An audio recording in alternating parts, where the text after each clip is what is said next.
Welcome Arnoud, good to see you.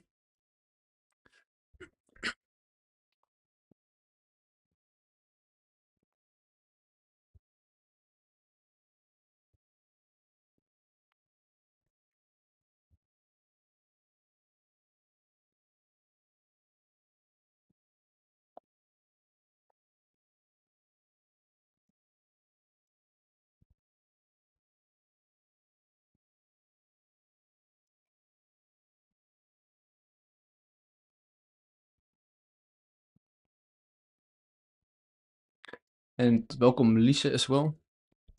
Let's wait a few minutes for some more people to join. Welcome Slatan and Parabuteo, good to see you as well.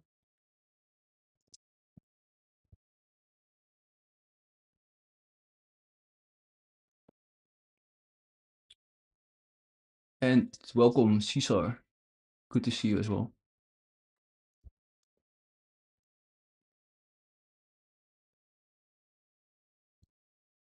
Mm, mm, mm.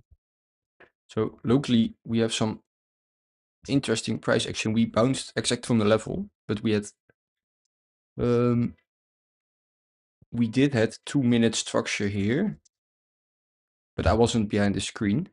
Otherwise, could have taken a long here, but yeah, it was a bit super low time frame break. So I'm not in, but the idea is still valid. So I still think we go higher. However, from this level, the RR is not really there, because you have to cover this low at least, or that to be more safe that one below.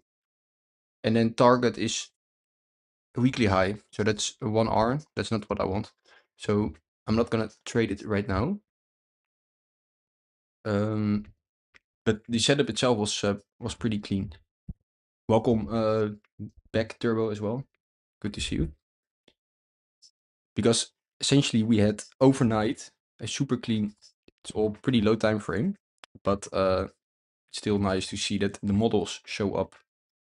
If you draw it on the 2-minute, we had basically range low or range high, 1, 2, 3, aka the Wyckoff model 1. Let's make it clean.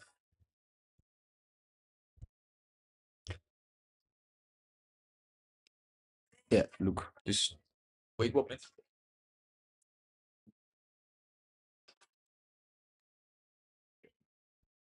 So overnight we had the 1, 2, 3, the Wyckoff model 1, and let's see if we had the bullish pause. So technically we had this downward structure. Low, lower high, lower low, lower high, low low, lower high, lower low. And that gave the break back to bullish. So this is all, let's see, yeah, in the middle of the night. So I think most of us are not behind the screen at that moment. But technically, if you see this, you're 1, 2, 3 with the break back to bullish, and a pretty good return to zone where you have a lot of stacked highs, so not no supply but clean liquidity, then technically on the break you can enter. If you have a break also back in the value area, that is another confluence. Let's see if that's the case. Yeah, so here you got the break. So technically you could enter on that break, stop loss there, and then target the opposite side. That is then in 1.5R. So it's a little low RR, but you can see that it extends higher. But the cleanest is then it's 2R, like that's perfect. However, what is cleaner is that we had the model 1, and we know that the model 1 can always flow over into model 2. And that is exactly what happened. Because here you had 1, 2, 3 bullish break, but then you can always, price likes to come back for a higher low, for a higher high. And then often it likes to take extreme liquidity. So your extreme liquidity is always your first higher low after your model 1. So in this case, this is the higher the extreme liquidity. And you can see that during the night, price came slowly down again with structure. Low, low, lower high, then low, low, lower high, low, low. And then a bullish break. And then this is the better model. We have 1, 2, 3 going over into the model 2. And then you can also target higher levels. So this one could have been a pretty nice runner. Because in this case, you technically has low, lower high, lower low, then a break, higher low, potentially higher high, higher low, higher high. So this structure is what I'm also why I expected this bounce from here, potentially for new highs. But you can see that this model 1 into model 2 could have provided pretty high RR longs. So pretty clean, but this was all during Asia. And this was during London. So this one could have given something. And then I marked out that we had this as our demand zone, where we accumulated and then pushed above. So you can see that price came back for that level. And I believe it's also a fib level. So low to high, fib. Yeah, so deep move down and then a bounce. However, not really clean structure to work with. Very locally, you had 2-minute structure right here. But yeah, not something I've acted on. So what I'm now looking at is potentially watching if we get a move down here, then a new break, and then try to just play the higher lows. Higher low, new higher low, and see if we can trade it to new weekly highs. But the structure has to be really clean. So I'm gonna alert down here. Maybe we can get a trade. And just zooming out, because this is the first stream since last Friday where we, let's see, sold off pretty hard. Yeah, so Friday we had that drop, and then over the weekend we dropped even further, right here. But the perfect reaction from our daily market structure low.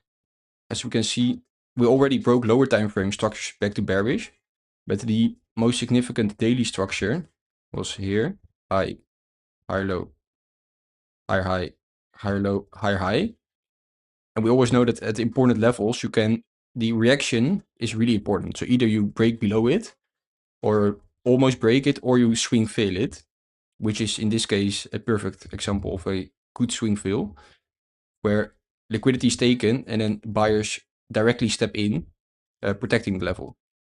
So this is a really good reaction from buyers at the market structure low. And after that, price rallied higher. And right now we have a bit of choppy price action. So locally, it looks pretty good. But if you also zoom out here, I would not be surprised if you see more like a range here and then take the highs right here, or go to the lows. And that are the better trades you want to look for. So this is pretty choppy price action here in the middle.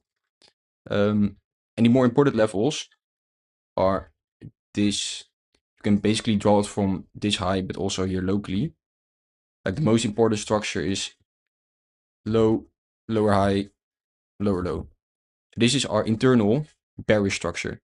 So the reactions, if we take this, there it will be super key how price moves into it. So if we swing fail it, so wick it and then go below, then this can just be continuation, lower high, continue down. If we break above it, then I see it as a new range pool in which, let's delete this, in which this is our range high and range low. And watching it from this perspective, we still haven't touched our mid-range because that one is right here. So technically you cannot pull it, but if you zoom out, then daily market structure is still bullish. So this can be range high, range low. And then what would not surprise me is if we range at these levels during the summer. Summer is always a bit slower, especially for Bitcoin.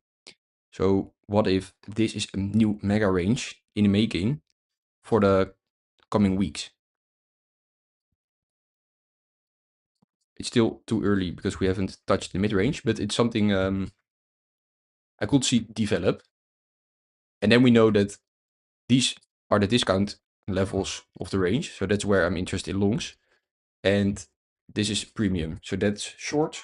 And then we can just extract the range like we always do. So pretty interesting levels. And if we look at the order flow, let's see. So I shared how this box was my long POI. We bounced from it. Not an entry for me, unfortunately, but good to see the reactions from the level. Open interest is still going down, so that's interesting. There's not a lot of positioning going on. Mostly just yeah, slight rotations. But let's zoom out. Let's get rid of that. If we zoom out the bigger levels, oh, here.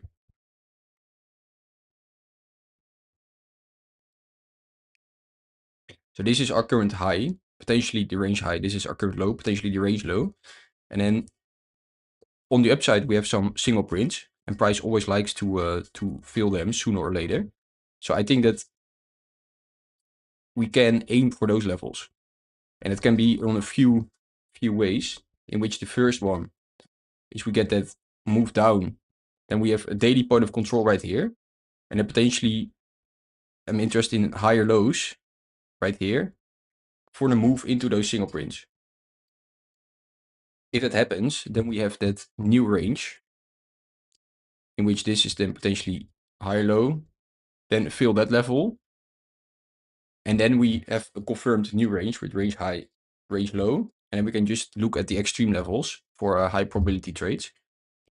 And this kind of gray or like green box, those are the single prints. And if you look at it right here, above this market structure level, there's not much until that level. So I think either I'm interested in longs to look somewhere around here, and I want local structure to confirm that for that move back up into those levels. Or if price already pushes above right here and holds, then it can also give that lower high, but then I'm still expecting these levels. I think 81k is a matter of time before it gets reached. And then either there we reject from it or we just blast through it, because these highs are not looking like confirmed highs. So I think sooner or later we will get back to the range highs, but range lows can be as well. So let's first look at what our volume profile is telling us. Yeah, so right now most volume is being built in the lower part of the range. Value area low is super low down here, and value area high right there. So it's not a good range yet, but it's also an early one in the making. So main key POIs on Bitcoin is this level right here and the demand right here. Because you can see that we moved down into this level very aggressively, and now buyers stepped in. So if they want to protect their positions, they will try to create a higher low here, or maybe a sweep, but at least not break below it. Because if you break below this, then you have the daily market structure break, and that would be pretty bearish. Locally, Bitcoin is following the plan, but without me. Let's see. We still have the yesterday's highs right here. So let's see. Internally, I'm still not. Yeah, I want to be in this trade. Now I'm too late. Or maybe if we come back down, I'm still interested in it. But depends a bit how we come down. But beside that, this is mostly chop. As you can also see with this heavy spike, low, pretty low volume with heavy moves to both sides of the market. So how it could also give a bit more insight is that maybe this is just our new local range we can work with. Range low, range high, let's set an alert there. So this local long was a missed idea, or at least a good idea, but missed entry.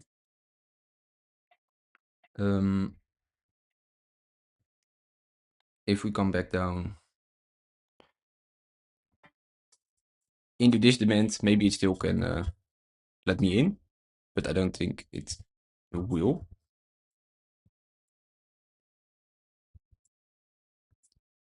So that's the view on BTC. I think these are choppy levels, but I'm super interested in the reaction around this key level, which is our bearish market structure.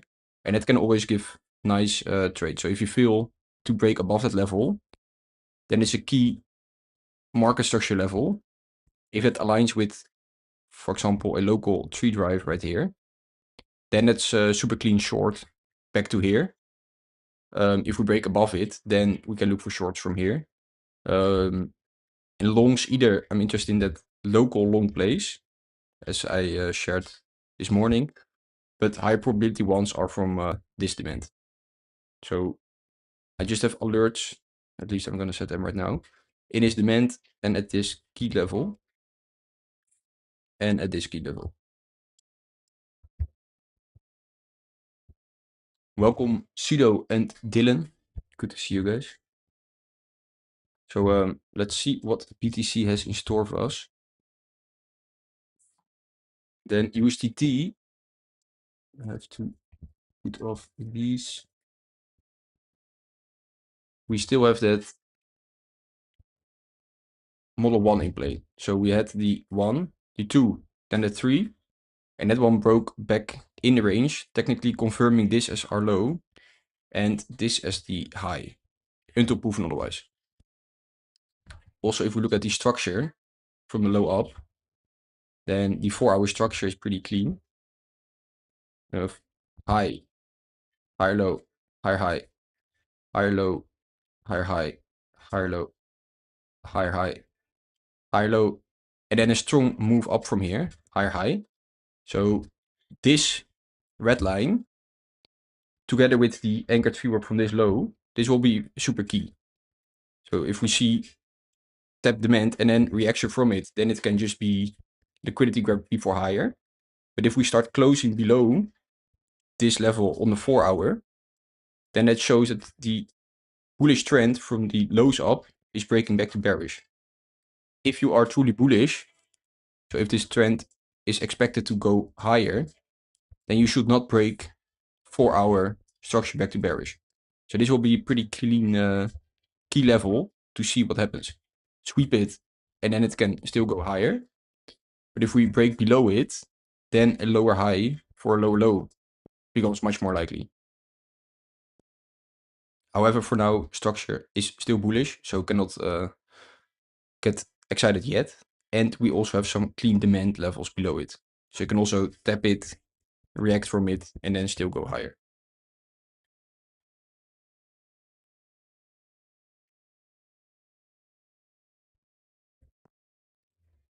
Lagging. No, it's probably the Dutch heat.